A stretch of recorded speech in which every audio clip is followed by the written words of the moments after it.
Welcome to the Food Junkies Podcast. Here, we aim to bring you the experience, strength, and hope of professionals working on the front lines in the field of food addiction. Our mission is to educate you, the listener, and increase overall awareness about food addiction as a recognized disorder. Here, we discuss all things recovery, exploring the many pathways people take towards abstinence in order to achieve a health-forward lifestyle. We hope to inspire you to thrive rather than just survive. So stay positive, make a change for yourself, and share your journey with others. And hopefully the message will spread. Hey, Food Junkies listeners. Today we have Dr. Rhona Epstein, a pioneer in food addiction recovery. Dr. Rona began her recovery journey at just 17 years old after battling binge eating and bulimia throughout her childhood. Her personal transformation ignited a lifelong passion for helping others break free from the grip of food addiction and weight obsession. Deeply inspired by the principles of chemical dependency treatment, Dr. Epstein integrated those practices into innovative strategies for addressing addictive eating behaviors.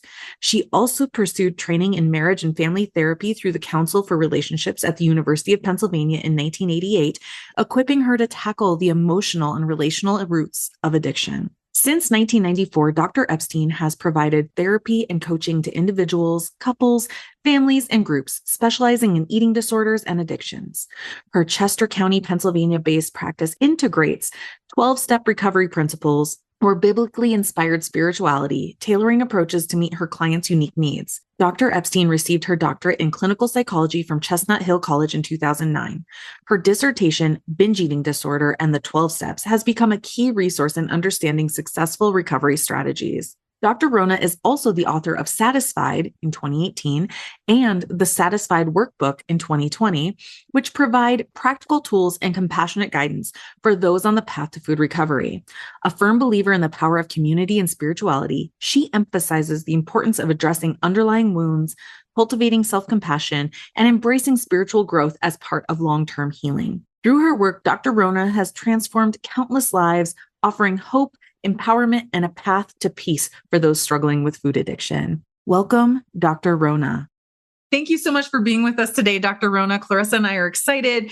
Obviously, we reached out to you, I think it was like 6 weeks ago already at this point. And now we've had the chance to dig into your materials, and we're just excited to get to chat with you. So thank you again so much for being willing to chat with us. Oh, it's my pleasure. Thank you. Thanks for having me. I'm excited to be here. Absolutely. And our friend Molly Carmel really turned us on to you. And so we'll have to make sure to thank her later for giving us that little nudge in your direction.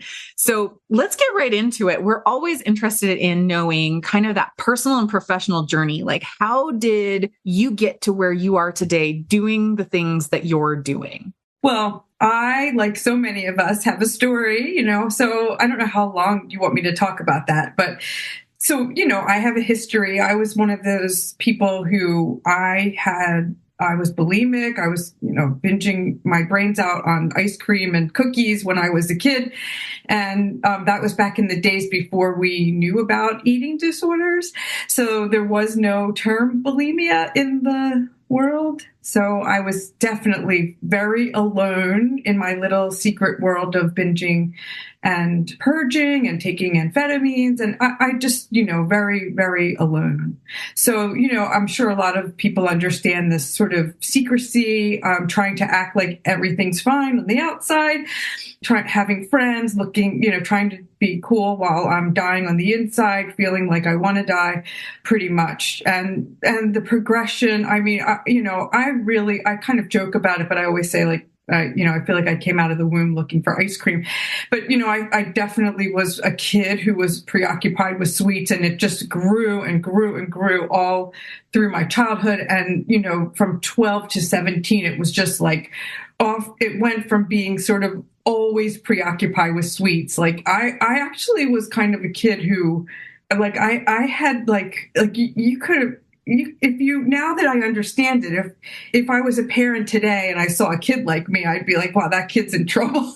Because I would have meltdowns if my parents were going to be eating something that didn't have pasta, that would be like the only thing I would eat at a restaurant. And if there was no spaghetti on the menu, I didn't want to go, and I would definitely let you know about it. And so, there was a problem. I was really little when I was having fits and, insisting on, I was allowed to eat Pop-Tarts for breakfast and Captain Crunch and peanut butter and jelly on white flour sandwiches and, pretty much pasta, and that was it. That was my whole, and candy cookies and whatever. It's amazing I'm alive today to tell you about. Yeah, so it just progressed, but between 12 and 17, I just went downhill into a deep, dark place, and then it was really, really bad. So I had a big bad problem, and I think I just knew somehow or another that I needed help, but there was no one to help me. And somehow I ended up in a recovery group at 17. I was a senior in high school. That's kind of wild, right?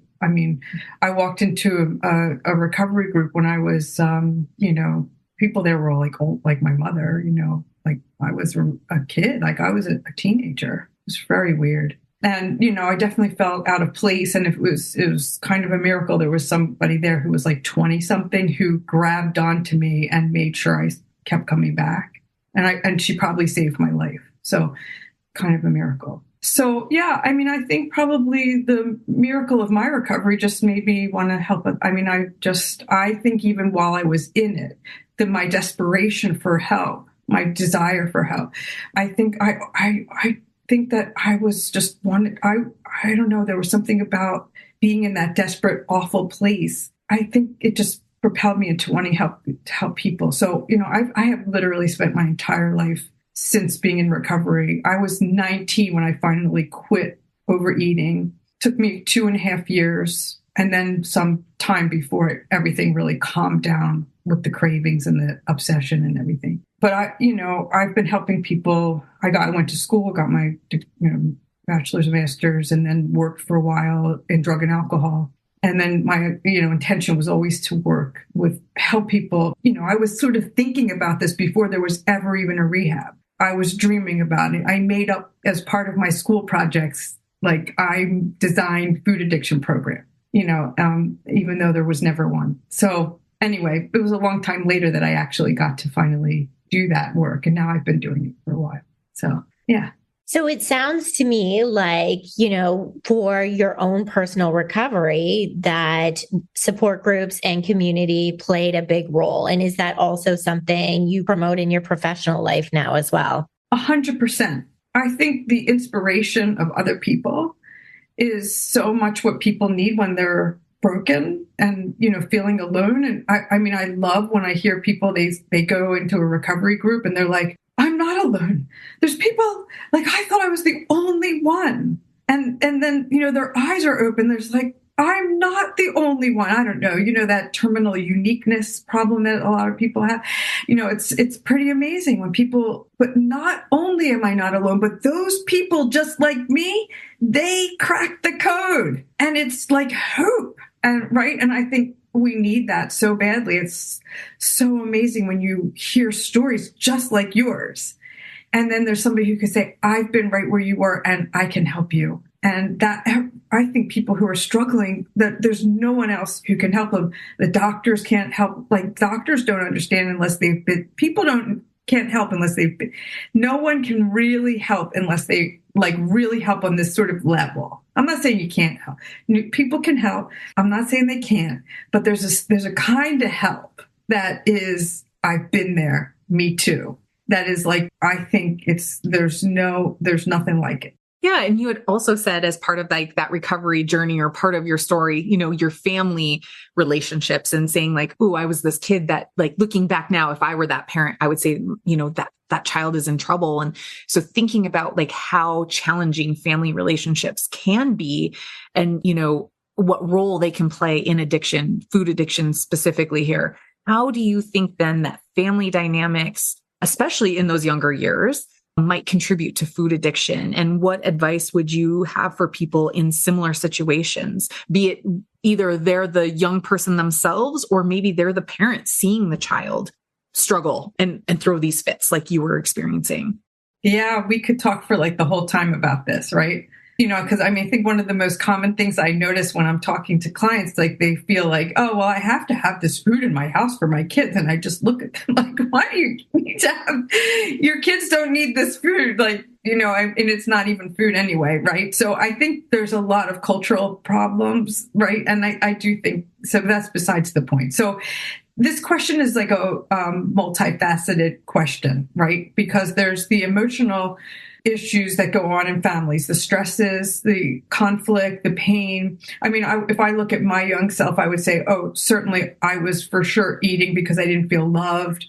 I, was really feeling hurt and rejected by my mom. And there was no question that food was soothing the agony that I felt from feeling unloved. And there was no one there who helped with the feelings. We didn't have like feeling words and how use, no one's, it was just, here, let's go to Baskin Robbins. That'll fix all your troubles. And so, I think in the world today, because therapy is so common, I do think that we have language for feelings, that we teach kids today to use words, and we try to help kids to know how to process their feelings. And I think that it's really, really important. As a person who works with people who have food addictions, I think that's probably how I spend most of my time outside of the food itself.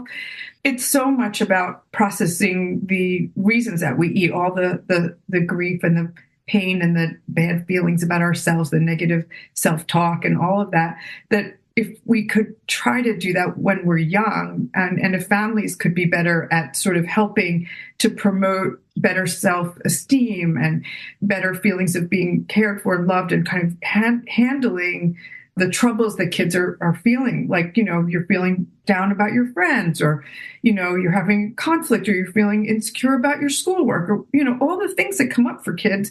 Who's helping the kids with that? No one was helping me. Food was helping me. And that was how I was coping. And I think that's what a lot of kids would, my clients today, when they look back at their lives, that's what they would say, that food was their coping strategy for mom and dad are fighting downstairs, drinking and fighting, and I'm upstairs with my bag of chips. And that's how I'm tuning out what's happening downstairs. And so, family is everything in a kid's life, really, and friends, right? So, I do think that family healing is an important part of what needs to happen. So, yeah, again, like I said, this could be like an entire talk. Are there maybe even just some quick and dirty signs or symptoms that maybe people could be looking for if they are concerned that maybe this could be happening with their child, so that they could get the help a lot sooner? What are some things maybe that they might recognize and say okay, we need to get a hold of somebody to help with this? I kind of suggest to people, don't, what I did when I tried to make sure that in my house, with raising kids, not having free access to all kinds of junk food, it's like a way of being protective. I used to work in a drug rehab, you teach people, if you have an alcoholic parent, you want to teach about addiction to your family.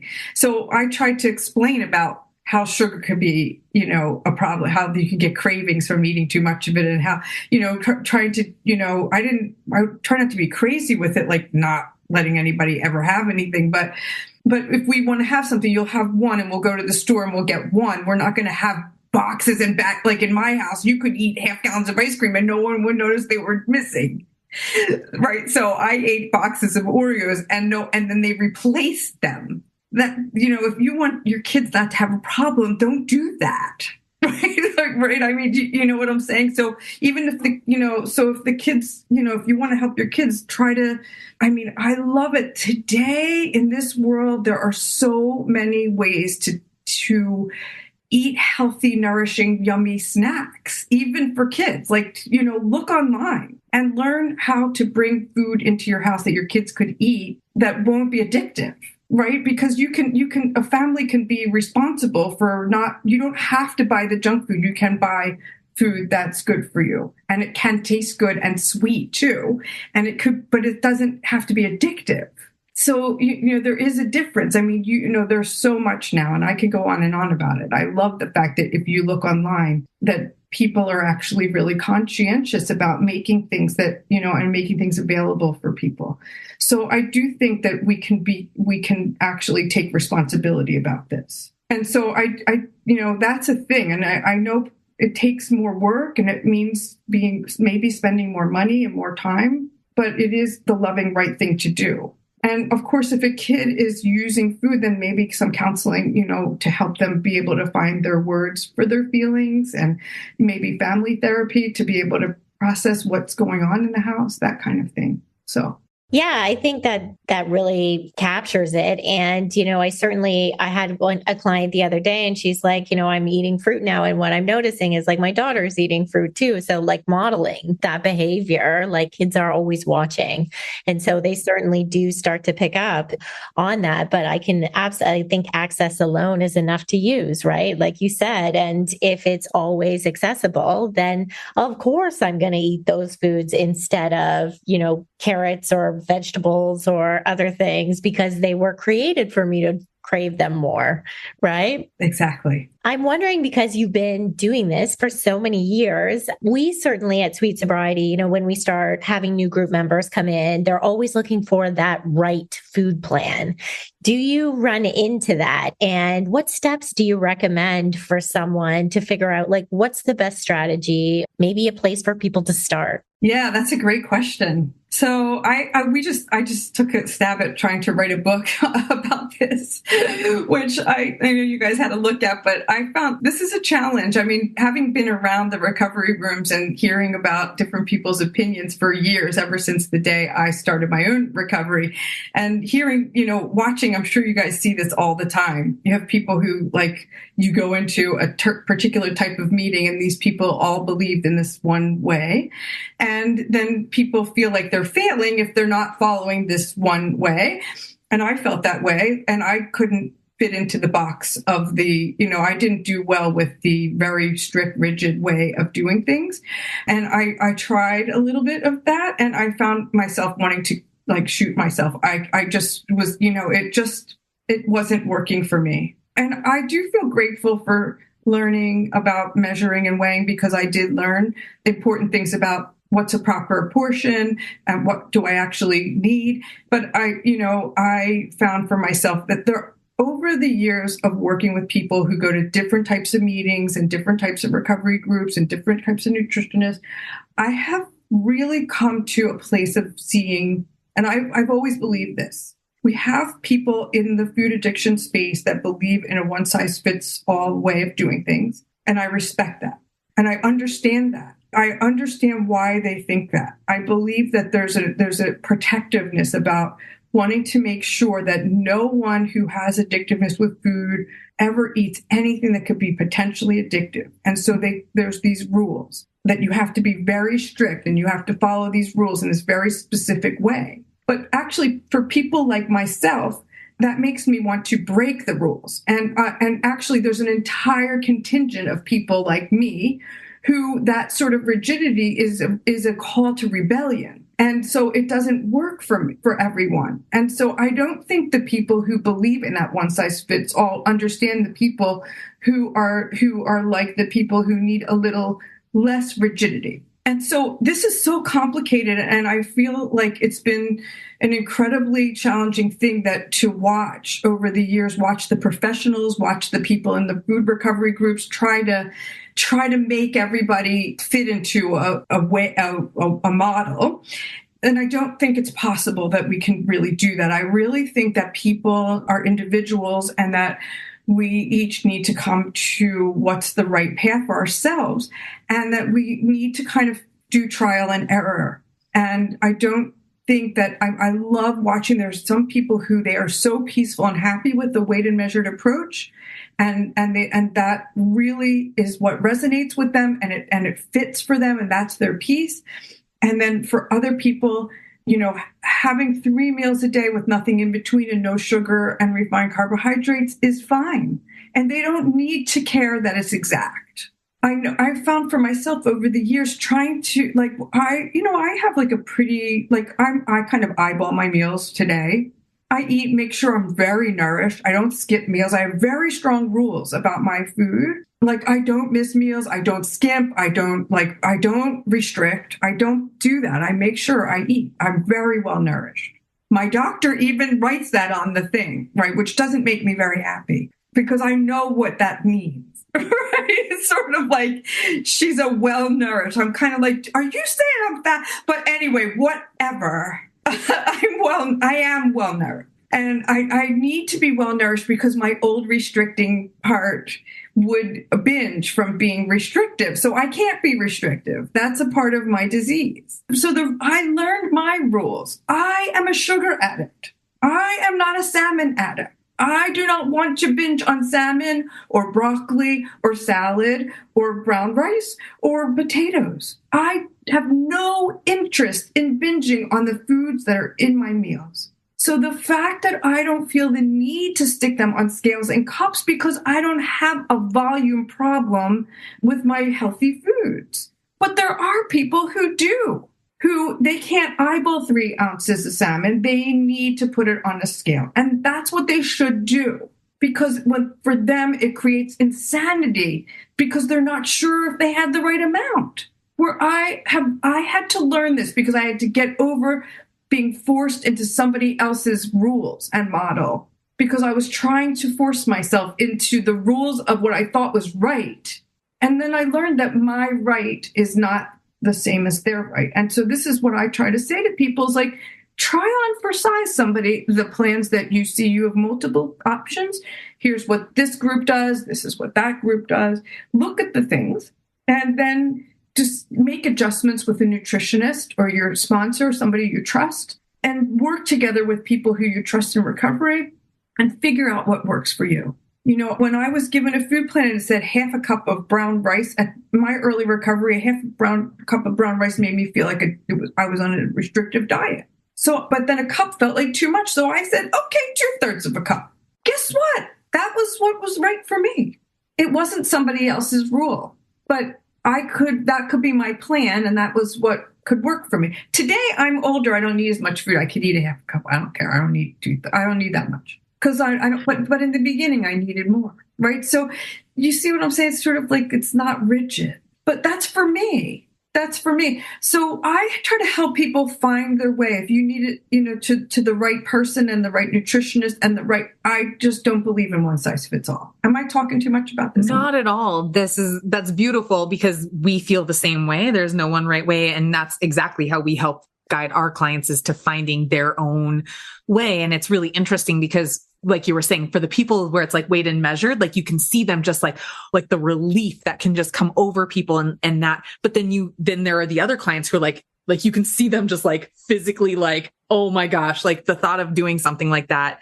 I rather like shoot myself in the foot with a nail gun because doing something like that just sounds really painful. Or like you said, that inner rebel. So I think that's we are over here, like nobody can see us other than the 3 of us in this interview right now. And Clarissa and I are like bobbleheads because we totally agree. We're there with you. So, I would imagine then in finding your own way and being willing to experiment or trial and error in finding somebody's best strategy, that rewiring of the brain is something that needs to happen, but would also happen as we're working to break free from food addiction.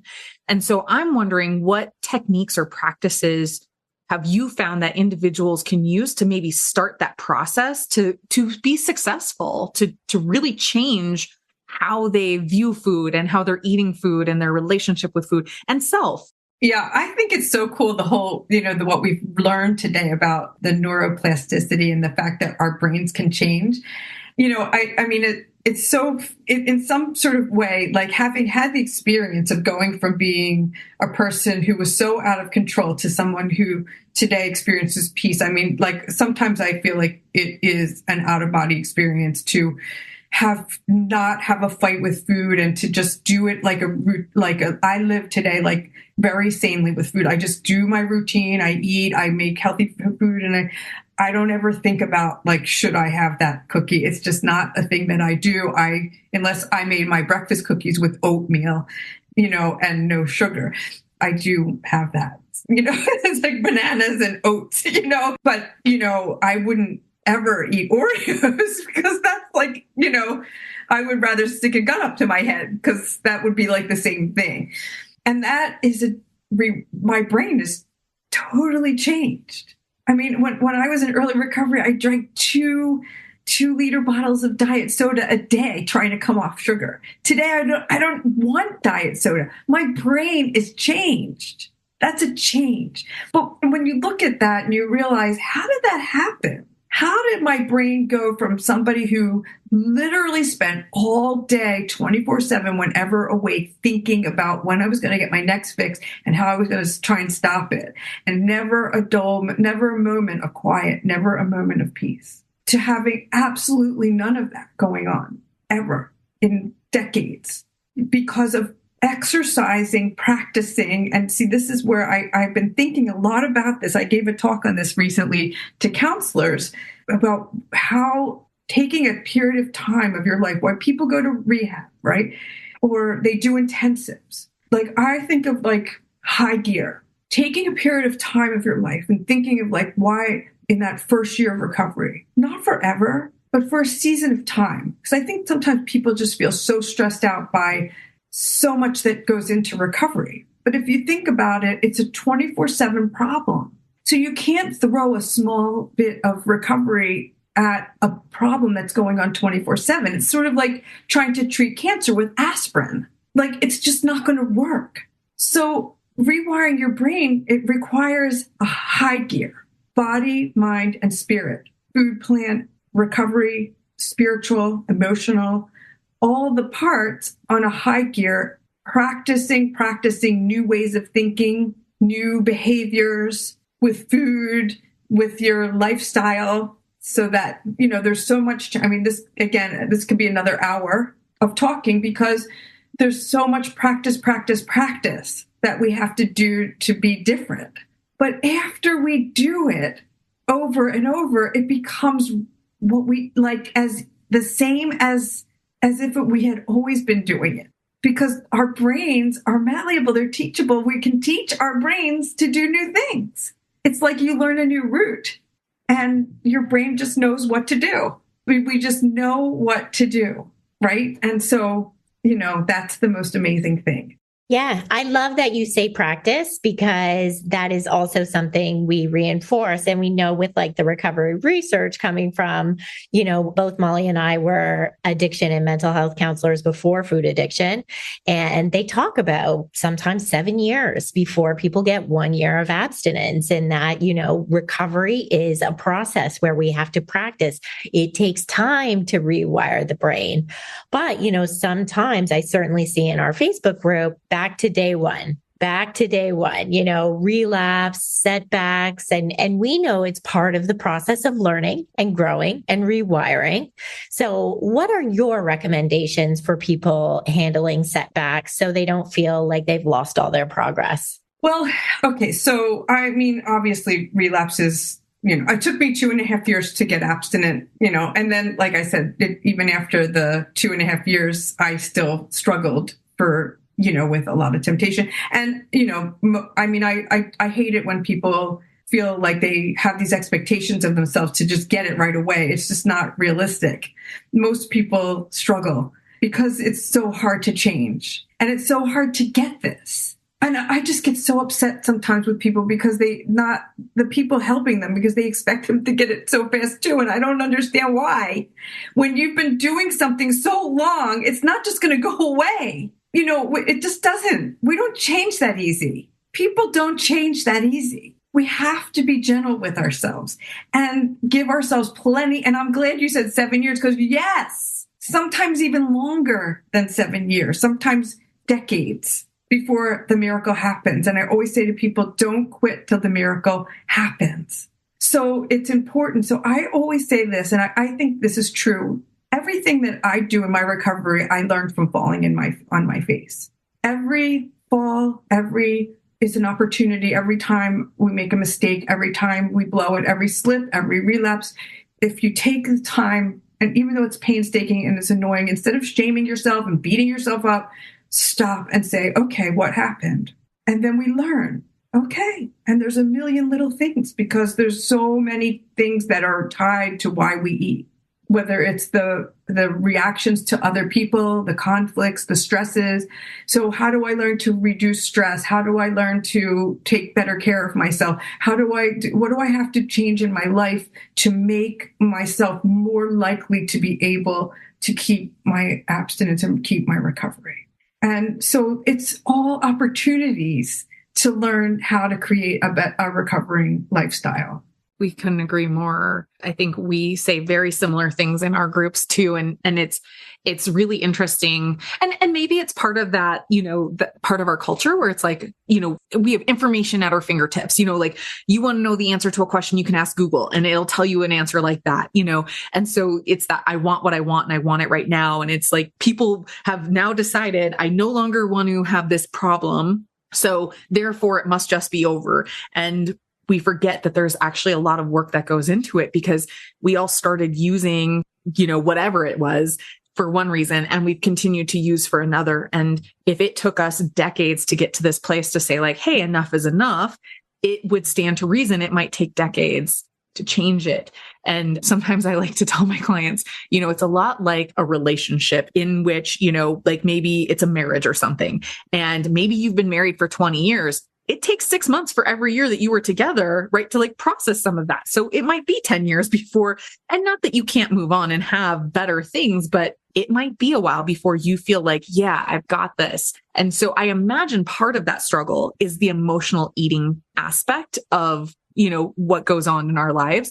And it is a significant challenge for many. In fact, when we've run workshops in it in the past, it's been the one that gets the most people who come to it because I think most people can identify with that term emotional eating. And so I'm wondering, what are some of the most effective strategies for helping people break free from using food as a tool when they are having these stressors or situations happen in their life that you were just talking about? Yes. Well, this is what keeps me in business, right?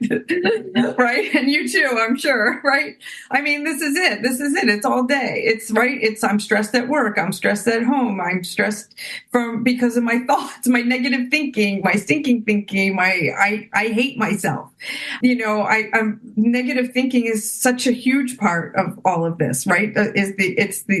So, this is where really, and I don't mean to joke about it, but I mean, people need to just face the fact that we need therapy. I mean, I needed to be in therapy for years. I grew up with criticism that really tore my sense of myself apart. And my self-esteem was broken. It affected the way I lived. It affected, the addiction, the body image. I mean, the relationships, there's so many things that are affected. And so I don't know which comes first, the chicken or the egg, I mean, the eating disorder, the weight, there's so many things that are involved in this. But, the healing of our emotions, learning to not be dismissive about our feelings. This is one of the things I hear all day long from clients, right? It's that's silly. I shouldn't have that feeling. It's like that is one of the things I hear almost every day. And even when I try to tell people to knock it off with that, kind of, shooting on yourself kind of thing, like, you shouldn't have those feelings. They're silly. That's like, basically we need to be gentle and kind with ourselves and listen to our inner selves and the things that we're feeling. And not be so unkind and so mean to ourselves about the feelings that we have. I don't think if people realize how hurtful they are when they just push aside or tell themselves, oh, that's stupid, that's silly, that's stupid. It's just hurtful. And I always say to people, would you talk to your friend that way if they said they felt that way? And, learn to treat yourself like you would your friend. Listen, just be a little kind. I mean, it's okay. Like, we all have parts of ourselves that sometimes have feelings that are like little girl or little boy parts of ourselves that just feel scared or anxious or angry inappropriately. And so you just need to give yourself some room for those feelings to be expressed and dealt with and not shamed. And so, but that takes a little bit of work for people, I think. And I think our that's what food represents. It's sort of this shutting down and stopping of emotions. And so, it's so uncomfortable to stop that process. And I really think that people who do relapse a lot of it is because they're just so uncomfortable with their emotions and they won't let themselves have their feelings. That's just the problem. So, yeah. So anyway, it's got to be, all these years later, I can't say I always like all my feelings. Trust me. I mean, when I feel really sad or really rejected or hurt by, somebody, I don't like those feelings. Sometimes I get really lonely feeling and, it's painful. So, but, I don't want to use food to make that stop. I need to find skills and, new ways of coping or thinking. So, yeah. Yeah, no, I think that you nailed it perfectly. And like how often we just invalidate ourselves, which a lot of the time was a repeated pattern from either childhood, where we weren't able to show up and tell people how we felt because, it was, well, if you're going to be a good girl or a good boy, we're not going to show that behavior, right? And we're not going to have those feelings. So, it's starting to allow ourselves to give ourselves permission to feel these feelings. And you're right. Sometimes that takes therapy and that takes support to learn how to be with it, because it can be really challenging if, you've been stuffing food for so many years, you've been stuffing your emotion, and now they're all out there making appearance at the same time. To learn how to be able to find that window of tolerance where you can actually start to be with it rather than it completely overwhelm you. Right, exactly. Yeah. And I think some of the ways that people are able to start to connect or, find a way to manage life is through spirituality. And your workbook really emphasizes spirituality as, a critical part of food recovery. So how do you see spirituality supporting the healing process for those struggling with food addiction and maintaining long-term recovery? Well, I think spirituality is a very important part. I know not everybody subscribes to a spiritual path, but, the 12-step philosophy is something that I find near and dear. You can see I've kind of all of the books that I've written have kind of a 12-step-ish vibe, with a little extra this and that. But, I guess obviously, the 12 steps have inspired and transformed my life. I really do, I grew up with religion, sort of, not really seriously. It was sort of more the thing you do, but not because it was nothing personal in any sort of way. But the 12 steps I was willing to do because I was desperate, not because I had faith or any sort of spirituality. I didn't really. I just was desperate. And it was sort of one of these things where it's like, are you willing to try something to help you? Because it's like, I've, tried everything else and everything failed and I couldn't recover any other way. So I put on, it was like try this path. It's like, well, okay, well, what do I have to lose by trying on a spiritual direction?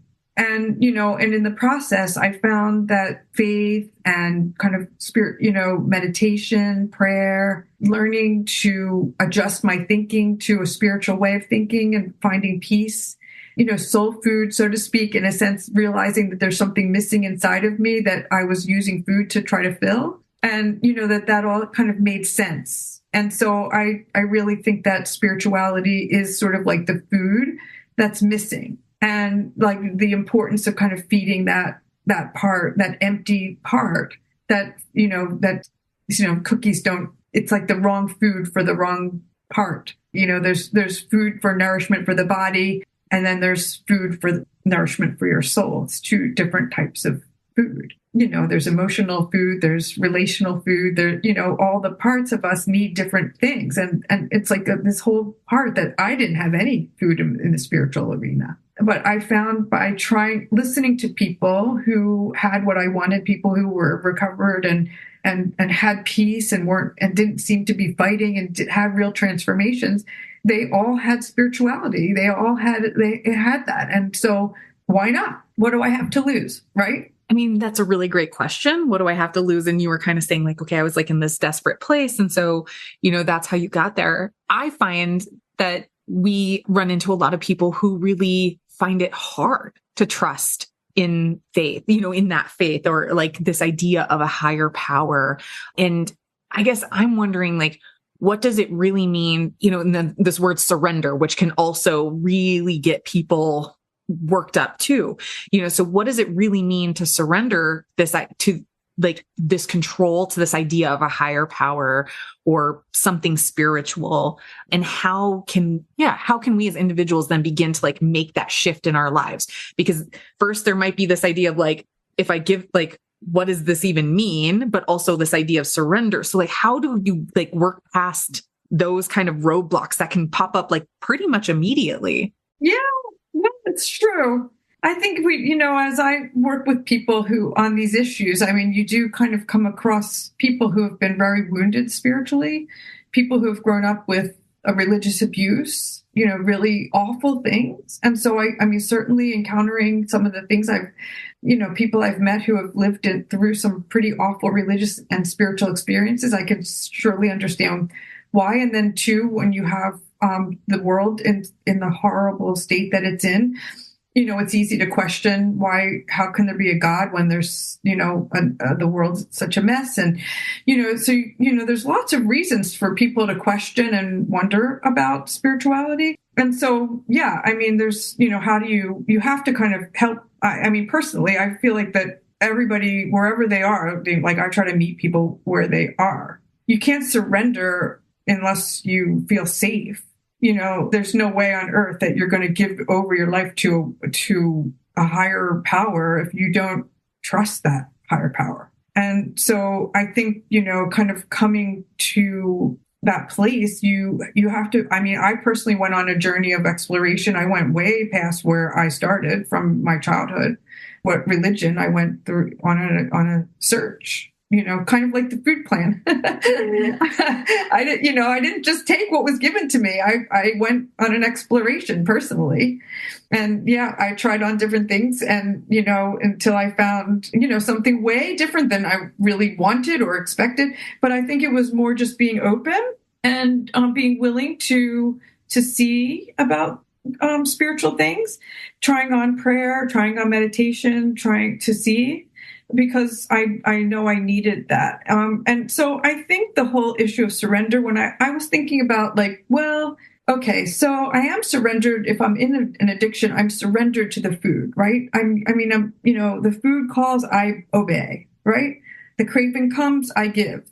So when I think of like spirit, like the difference, listening to the voice inside that's calling me to peace, to leave the food down, to take me to like my higher self, to a better place, to a healthier place. Like if I can learn to listen to that voice that leads me to an abundant life, there's a voice inside. I believe that's God speaking inside, leading me. If the voice is saying, go eat those cookies, and I know that's not God. Because God wouldn't call me to eat cookies knowing that I'm going to end up in a full-blown obsession and my life is going to become a disaster. So God won't lead me to that. That doesn't fit with what I believe is going to bring peace and sanity and healthy living.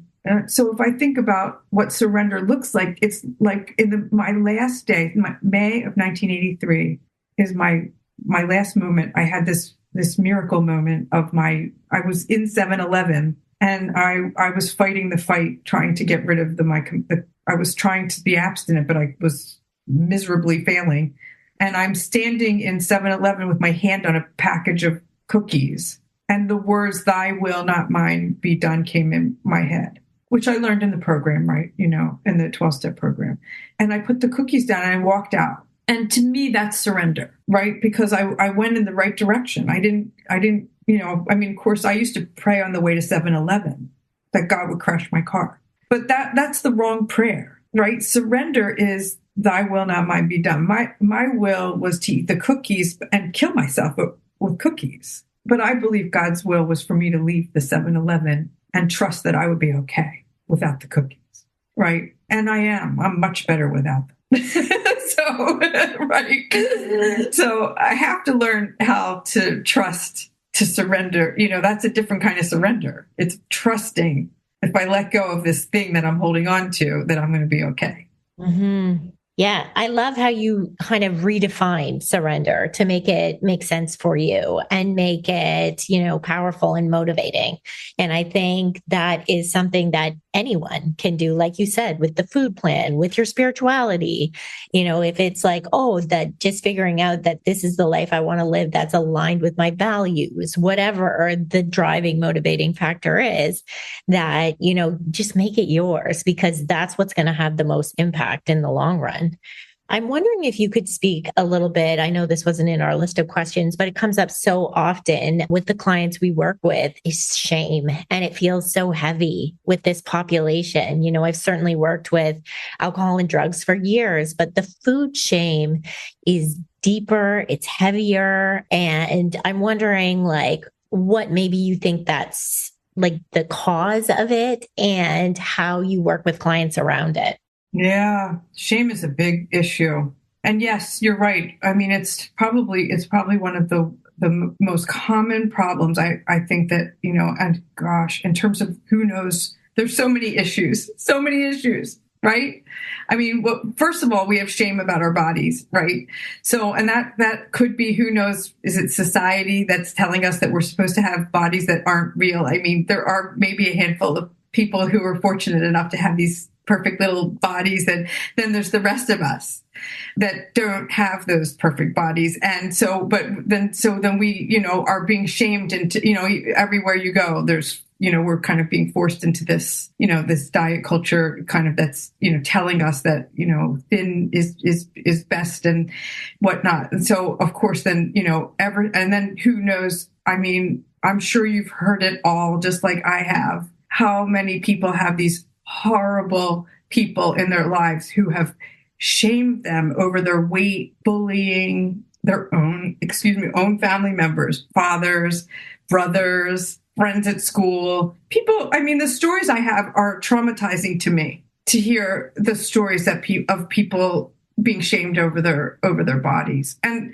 so there's that. Then of course you have sexual, stories, people being raped, incest, even from little early childhood kinds of things. And so of course that gets played out and so shame with that. And then all carry on, right? I mean, you've heard it all, right? All the things that happen in religious shaming, people, parents saying the stupidest things to their kids when they're little. And then we grow up believing the dumbest things about ourselves because of the things that our parents said. The parent catches the kid in some dumb thing that they're doing when they're like 5. And then they, you bad little, and then forever they think I'm bad. And so, words that are spoken over us, right?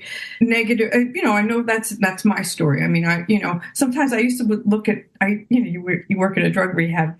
I saw some people who were treated much worse than I was, but constant drippings of criticism every day, feeling like whatever I do is never right. I mean, that makes you not feel like you're okay as a person, even if it's just the dirty looks, like you don't look right, you're not pretty, that does something to you, and so, because I used to think to myself, this guy got burned by an iron by his father. And why am I so upset? I mean, my mom just said, she just thought I was fat. I mean, but still it made me hate myself. And so self-hatred is a big problem. And so I guess, this is where a lot of the healing really needs to happen. I personally think that learning how to say kind words to ourselves, learning to take in kind words from other people, to be able to receive it, because it's hard to receive when you don't really believe it. And so I think it's like a decision to practice receiving kindness and love and notice that it's actually happening, because most people are having kind words given to them, but they don't, there's walls up around our hearts and minds, and we can't let it in. So we have to learn to let it in. We have to learn how to quit the negative self-talk, to really kind of almost be committed. I know for myself, when I first started recovery, one of the most important things that happened in my early days, I had to stop looking in the mirror and picking on myself, And it like had to be a hard rule. I still have this rule, and I'm not saying I'm not tempted to pick on myself, but I really just had to stop it because I was just a little girl, I would pick up my shirt because I have a belly, I have a belly. I still have a belly. I would pick up my shirt and start the picking. You fat, ugly, and then I define I wasn't actually fat and ugly, but my stomach is like puffy. So I defined my whole self by that. And I couldn't see anything else. And you know how our clients are. We're all, so much of us, we're like that. If you have fat thighs or, fluffy, whatever, I say I have a fluffy belly. I don't know, whatever, you know what I'm saying? We all have our parts that we pick on, right? Whether it's our belly or it's our butt or, some of us think we're all, it's so distorted too, right? Because you could be perfectly fine, but still think and pick on, and I'm like, it doesn't help to pick. It doesn't help. It doesn't make you thinner, and it doesn't make you happier, and it doesn't make you motivated. It just makes you hate yourself. So stop it. I know that sounds kind of stupid and simple, but it's like very simple. Yes, we change the subject. You can talk to yourself about anything else, but you're not allowed to pick on yourself. Make it a rule, because that's a lot of where the shame is coming from, body hate. And so, it's beginning to promote sort of this more self-kindness and learning, like to also too, be kind to yourself if you make mistakes, laugh at yourself a little better, right? Do you know what I'm saying? And those sort of things. And then I think God's love, and this is again, where I kind of focus on the spiritual, but I feel like God's love is healing. And so, it also takes a little bit of faith to let that in when you don't really think that you're worth it. And, a lot of people feel like I'm unworthy, and we look at all of our weaknesses and all of the bad things we've done, and then we don't think that we're worth God's love. But, I would then direct a person to spiritual readings to help them see how we're all messed up and nobody deserves, if we look at, nobody would deserve anything if we were based on merit. Right? Because we're all kind of screwed up. So, but we're all worth it. And even if we are messy and, we all need love, and God's love is available even if we're messy. And we should learn to let the love in, even in the messiest of times. And I think that's a really healing thing for shame. Yeah, agreed. Oh, it's been so good to have you here, Dr. Rona, and we're running out of time. But before you go, we have a signature question that we like to ask everybody, and then we kind of tailor it to our guest. So if you would be willing to answer for us, if you could tell a younger version of yourself something about food addiction and recovery, what would it be? Well, I was really young when I came into recovery. So you were, yeah. I was. But if I was to go back to younger before, I would teach my young self that the foods that I was eating were addictive. So I would teach myself that I was lovable. I would teach myself that there were other ways to manage feelings, and that would be really important to learn, to teach that young person, that young me, how to handle all those intense emotions, because I was a pretty sensitive little girl. And yeah, food wasn't the right path. So yeah, so there would be a lot she needed that she didn't get, but who knew, right? Thank you so much for being here today. And this conversation has been so heartwarming. And I just really want to thank you for your answers, because I think they will definitely help some of our listeners. Absolutely. Oh, well, thank you for having me, and thank you for this conversation. I appreciate you resonating.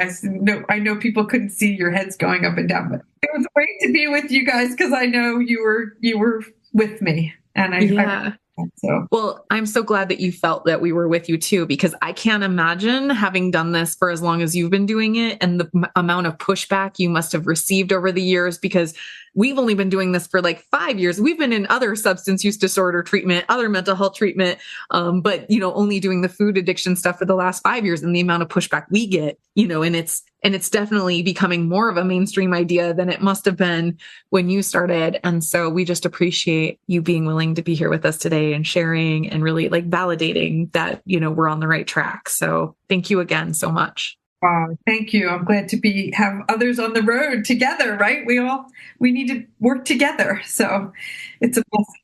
So you guys are a blessing, and I'm glad you're out here doing your thing. Oh, thank you. Thank you.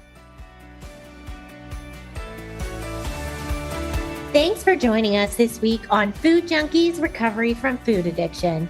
Make sure to join our Facebook group, Sugar Free for Life Support Group, I'm Sweet Enough. Molly and Clarissa are food addiction professionals who offer one-to-one counseling and group coaching through Sweet Sobriety. Please subscribe to our show so you never miss an episode. While you're at it, if you found value in today's episode, we'd appreciate you leaving us a review on your favorite platform.